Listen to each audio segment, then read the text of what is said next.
Yeah, first two drives not very good. I thought we didn't match what they were bringing. After that, I think we played with a lot more just intensity, desperation, kind of playing, and I can't say that we changed our scheme and did a whole bunch of different things. We made a few adjustments according to kind of what we were seeing. I think those things helped, but most of it was, yeah. If you watch film of our first two series and watch film of series 3 through really till the end, we were a different kind of team and really probably some of the best overall defense that we played all year versus anybody, all things told. And after that success for most of the game, just what do you think went wrong on those 3 late pass plays? No, it could be a lot of stuff. I think it was, I wish I would had a call or two back with those three.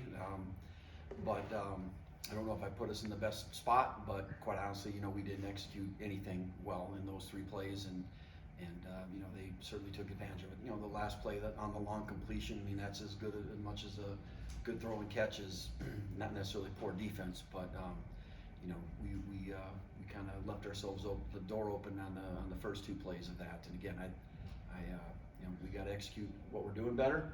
And quite honestly, I think I wish I maybe would have called something a little bit different too. But that's the way it goes, and that's really unfortunate because that obviously the goal is winning, and we really fought hard uphill the whole game and scratched and clawed and got ourselves back in it with some gritty offense and some same thing on defense, and to just kind of have it go away in about 20 seconds, that's kind of a punch in the gut. But we as always got to take the good with the bad, and we gotta learn how we can be better next time. But also there's lots of good stuff we can take out of that win and apply it going forward too. Lance mentioned OJ and Marvin as 2 guys that showed up to him. Can you walk us through kind of just their last few weeks and where you think they're showing up? Yeah, I think OJ's for his best game maybe ever here.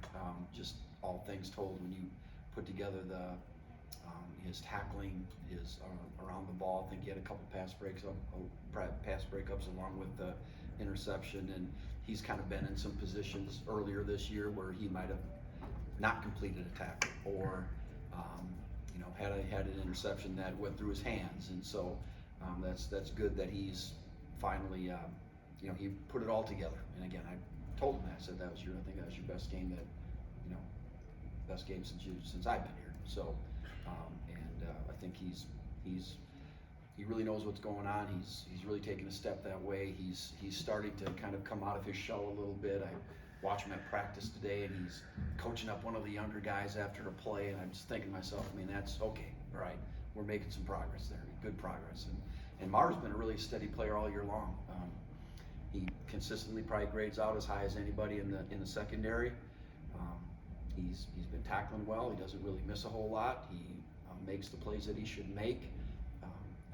He hasn't had a lot of plays on the ball, interceptions, and those kind of things. But I think sometimes that's maybe due to being in the right spot, and they just don't throw that way. So he's been really steady and improved as this whole year. He's really taken some great strides. Brian, when you guys started getting stops there, especially maybe in the second half, did you guys change anything formation or schematically? A little, just trying to, okay, what's hurting us? What can we do? And so we did a few things that I think were really helpful. But more than anything else is our guys started to play harder and better, if I could just say it that way, right? And quite honestly, I think a lot of it has to do with we're on shaky ground there. A quarterback gets hurt, and the young kid comes in, and he was really like an inspiration to me, and I think he was an inspiration to our players. That hey man, this guy he's really sucking it up, and he's holding his own, and we're staying in the game, and we're battling, and if he can do it, I think we can do it. So I do think talking to a couple of our players, it was pretty inspiring, to have him come in there and do that. So that, I think all those things pointed together. But we're a defense that we just can't go roll it out there and think this is just going to happen. We got to be on point, and we got to be firing. And I'm disappointed it took to the third series for it to really start firing, but it did, and again, we were able to stay in the game. So that from that standpoint, there's some satisfaction in that too. Kansas State's second in scoring defense or scoring offense. What are the challenges they give you? Well, there's a lot of them. There's only been 2 teams that have kept them under 30 points all year, and those games they've lost. So they're very experienced, really everywhere. Their offensive line, I don't know how many. You total the 7 offensive linemen that play a lot. I think it's something like 130 starts between them all. So that might be, I can't remember that number. That's the number that just came to my head. So it's a lot, and the quarterback's played a bunch, back has played a bunch, tight end has played a bunch, receivers played a bunch. So they're a very seasoned team.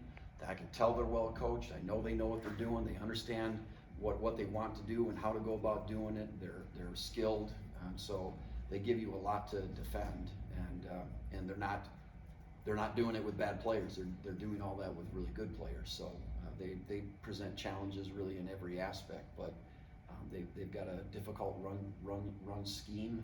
They probably run more types of plays than most people would run, kind of with some detailed blocking schemes that you better know how to fit in what you're doing, or you're going to be in trouble. So they do present some trouble in that area for sure.